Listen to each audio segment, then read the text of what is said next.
Bienvenue dans ce conte magique où votre enfant devient le héros de l'histoire.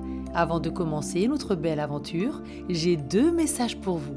Le premier, toutes ces histoires sont disponibles sans pub, sans coupure et sans jingle sur notre application pour accompagner vos soirées en douceur.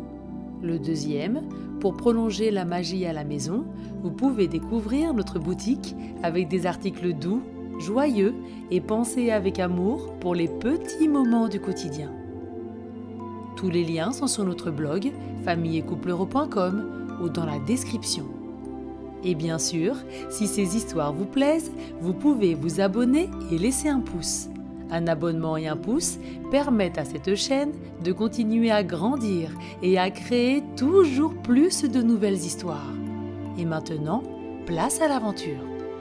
Bonjour, c'est Patricia. Je te propose aujourd'hui un conte magique pour rêver et grandir tout en douceur. L'enfant qui a rallumé la tour Eiffel. Avant de commencer cette magnifique aventure, nous allons prendre un moment pour nous préparer. Installe-toi confortablement dans ton lit ou sur ton coussin préféré.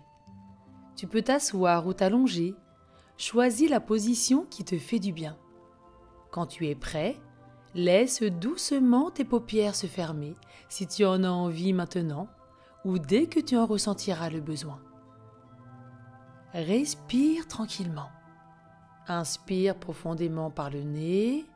L'air entre doucement, comme un parfum de pain chaud dans une rue de Paris. Souffle doucement par la bouche, comme si tu faisais danser une plume posée sur la paume de ta main. Encore une fois, inspire profondément par le nez et souffle doucement par la bouche. Ton ventre devient tout moelleux, calme et détendu. Laisse ton corps se détendre. Tes bras deviennent lourds, tes jambes se relâchent, ton front se lisse. Tout autour de toi devient paisible, comme une petite rue pavée de Paris le soir quand tout le monde rentre à la maison. Et maintenant, tu es prêt. L'histoire peut commencer.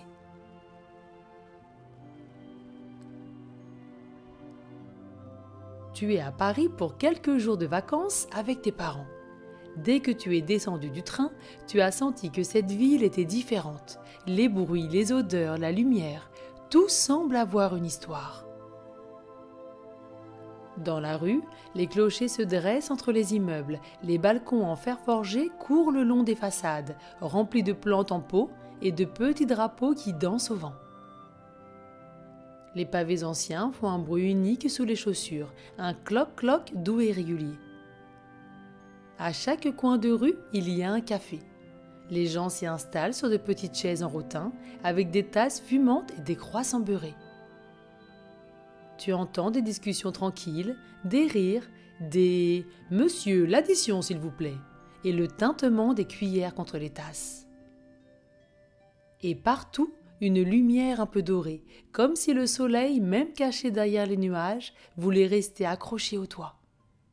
Pendant ce séjour, tu vas dormir dans un petit hôtel près de la Seine.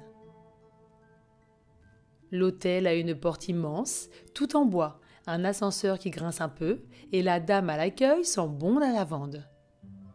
Votre chambre donne sur une rue calme, pavée, avec des arbres qui laissent tomber leurs feuilles lentement, même en été.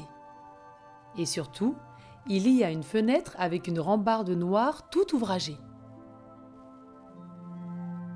Le soir, quand les bruits s'apaisent, tu ouvres doucement la fenêtre.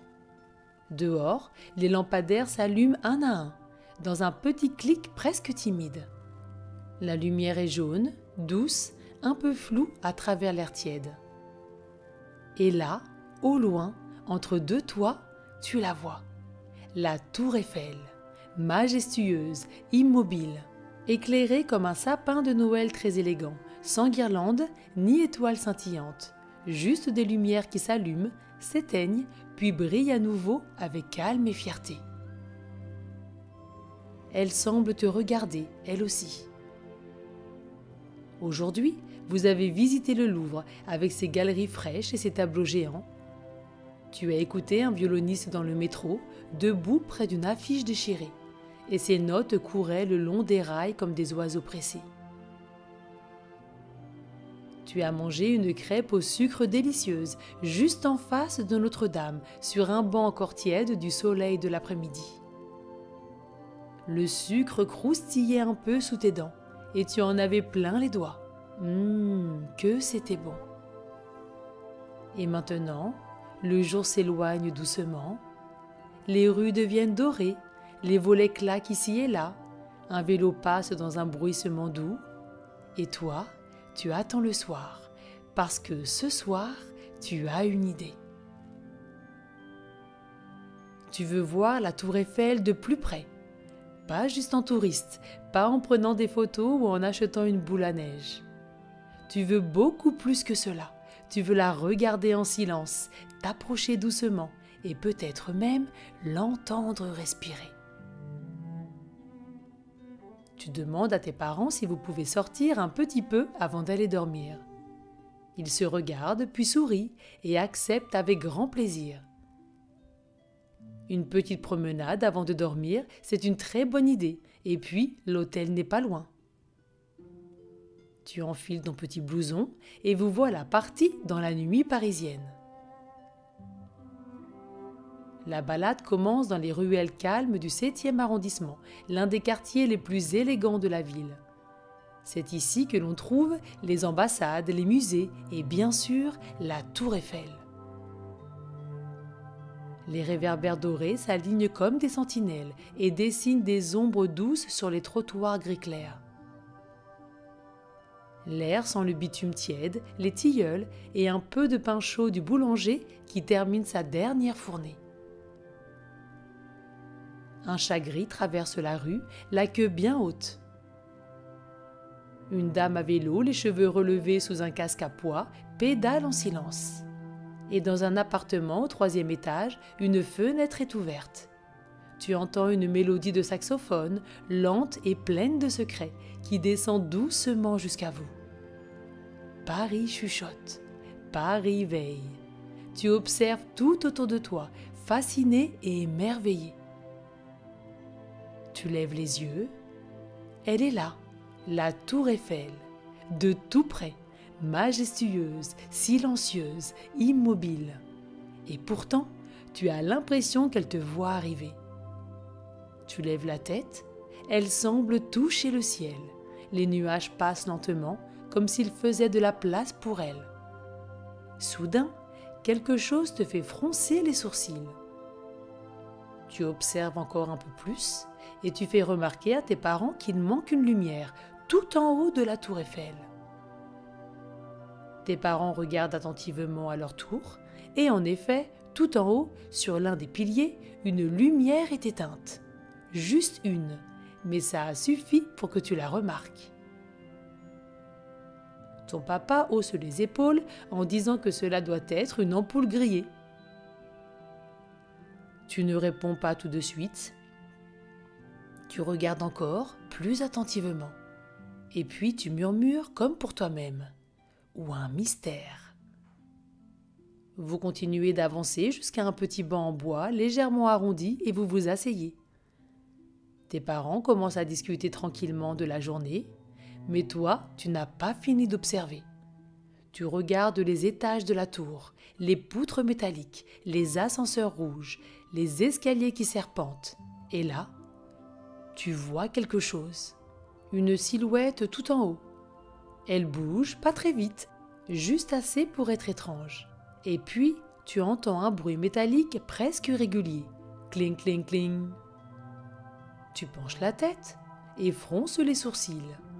Tu tends l'oreille et dis à tes parents que tu reviens très vite. Tu vas juste voir un petit truc.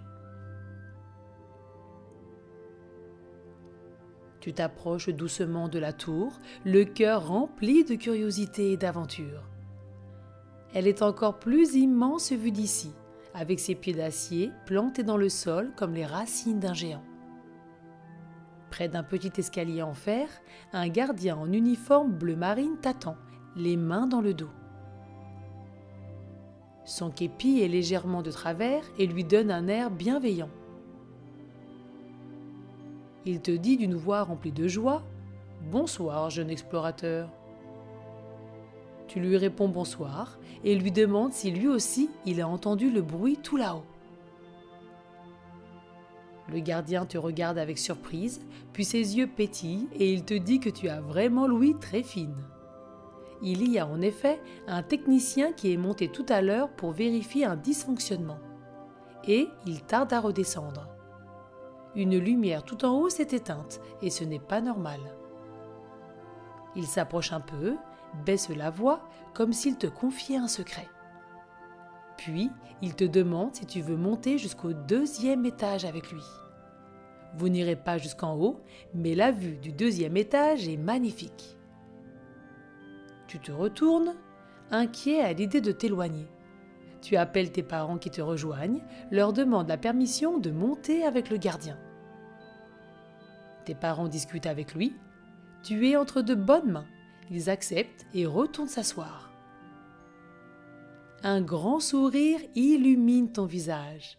Tu es sûr que tu vas vivre une aventure formidable. Le gardien t'explique que ce soir, l'ascenseur est fermé. Vous allez grimper à pied. Tu auras le temps, comme cela, d'entendre les histoires de la Tour Eiffel en montant. Les premières marches grincent un peu. Elles sont en fer ajouré et laissent passer la lumière des lampadaires. Au début, cela te fait un peu mal aux jambes, car il y a beaucoup de marches. Et puis très vite, tu oublies l'effort, parce qu'à chaque palier, Paris change sous tes yeux. Tu vois les toits d'ardoise, les lucarnes rondes, les cours cachés où des lampes dessinent des halos jaunes. Tu vois les coupoles dorées de l'Institut de France, le dôme des Invalides et plus loin encore, la basilique du Sacré-Cœur posée sur sa colline comme une couronne de pierre blanche. La Seine scintille doucement, où se reflètent les ponts et les feux de la ville. Tu entends le battement lointain d'une horloge, le souffle du vent entre les poutres de la tour et, plus haut, toujours ce petit cling-cling, presque discret maintenant. Tu arrives enfin au 2e étage. Une brise fraîche te caresse les joues. Elle sent la pierre, un peu de rouille et cette odeur particulière qu'ont les villes le soir quand tout ralentit. Tu t'appuies contre la rambarde et regardes la ville. Paris est immense. Et en même temps, tu te sens tout petit et exactement à ta place.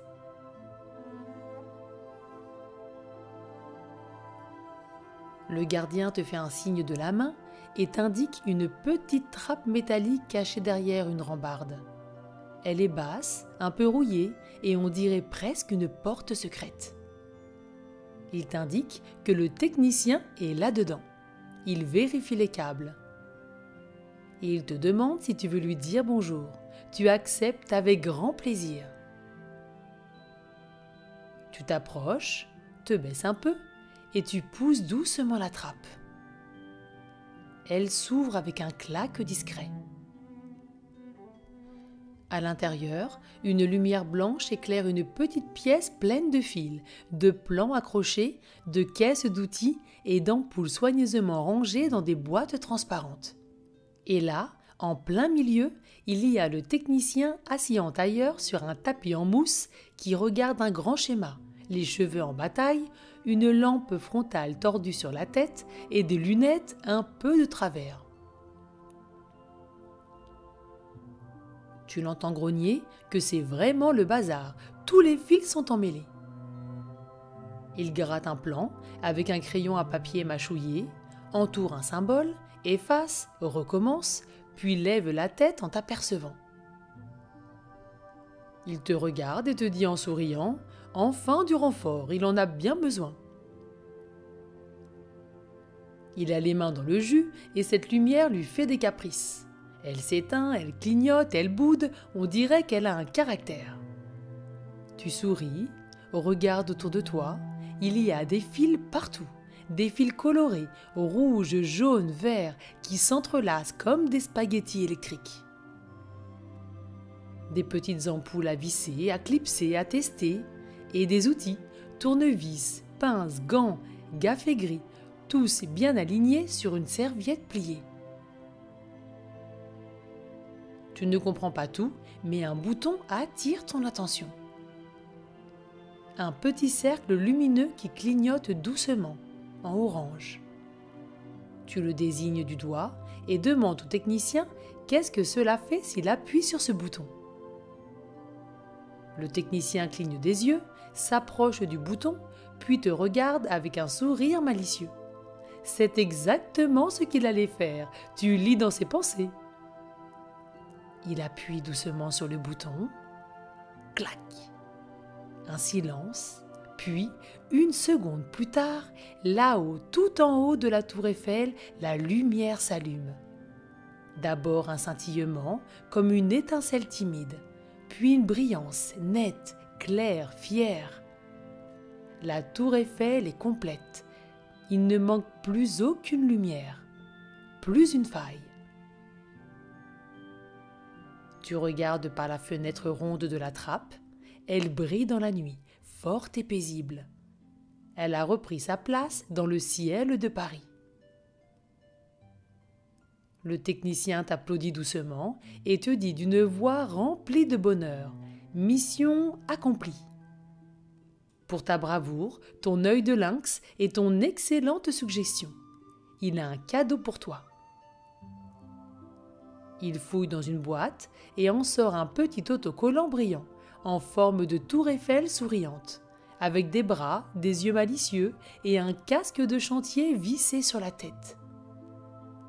En dessous, il est écrit « Réparateur de lumière junior ». Tu le prends dans la main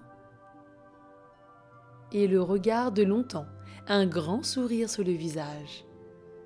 Parce qu'au fond, tu sais que cette lumière, ce soir, elle s'est rallumée aussi un peu grâce à toi. Tu redescends lentement avec le gardien. Les marches ne te paraissent même plus longues. Tu es fier et surtout heureux. Parce que ce soir, tu as vu Paris d'en haut et tu as compris qu'une seule lumière peut faire toute la différence. En bas, tes parents t'attendent près du banc avec un chocolat chaud dans un gobelet à couvercle. Il sent le cacao, la vanille et un peu la crème fouettée. Il te regarde les yeux brillants. Ton papa te demande comment a été ton aventure, en haut de la tour Eiffel. Tu hoches la tête, un sourire sur les lèvres. Et lui dit d'une voix fière que la lumière est réparée. Ta maman t'ébouriffe les cheveux. Tu es leur petit veilleur de Paris. Sur le chemin du retour, tu ne dis plus un mot. La ville te semble encore plus belle maintenant. Les réverbères s'alignent en silence, les bateaux glissent sur la Seine et la tour Eiffel scintille à nouveau, comme pour te dire merci. De retour à l'hôtel, tes parents t'aident à te préparer. Ils te glissent sous la couette, te bordent avec tendresse. Ton oreiller sent le linge propre et la fenêtre est entr'ouverte, juste assez pour laisser passer un souffle d'air doux. Ta maman s'assoit à côté de toi et te tend un petit paquet, un petit cadeau pour bien finir cette journée spéciale. Tu déchires doucement le papier. C'est un livre, un bel album cartonné, avec des pages épaisses et des illustrations dorées. Tu lis le titre « Petites énigmes de Paris ». Tu l'ouvres doucement et découvres à l'intérieur des coins secrets, des devinettes sur les monuments, des détails à retrouver dans des ruelles, des histoires de gargouilles, de jardins cachés, de messages gravés sur les murs. Tu serres le livre contre toi, tout contre ton cœur. Il est tiède et doux, et il sent un peu l'imprimerie, un peu l'encre et beaucoup l'aventure. Tu fermes les yeux et te voilà déjà de retour là-haut, sur la tour. Le vent joue dans tes cheveux. La ville s'étend à tes pieds, immense et silencieuse. Tu vois les toits gris, les ponts, les dômes, et au loin, une petite lumière qui clignote, rien que pour toi. Ferme doucement les yeux. Laisse ton souffle ralentir, comme Paris qui s'endort doucement, ses lumières une à une, comme des paupières qui se ferment. Inspire par le nez et souffle doucement par la bouche, comme si tu soufflais une dernière fois sur une bougie posée au bord de la Seine. Encore une fois, inspire les secrets du vent parisien. Souffle ce qui est trop lourd ou trop agité. Ton corps devient calme. Tes bras s'enfoncent doucement dans ton lit. Tes jambes se relâchent. Ta tête devient légère. Autour de toi, tout est paisible. Les rues sont silencieuses. La ville dort. Et quelque part tout en haut, une lumière veille. Et toi aussi, tu peux te reposer. Belle nuit, cœur audacieux, que tes rêves soient aussi clairs que les lumières de Paris, et aussi précieux que les secrets qu'elle garde pour toi. Fais de beaux rêves, à bientôt.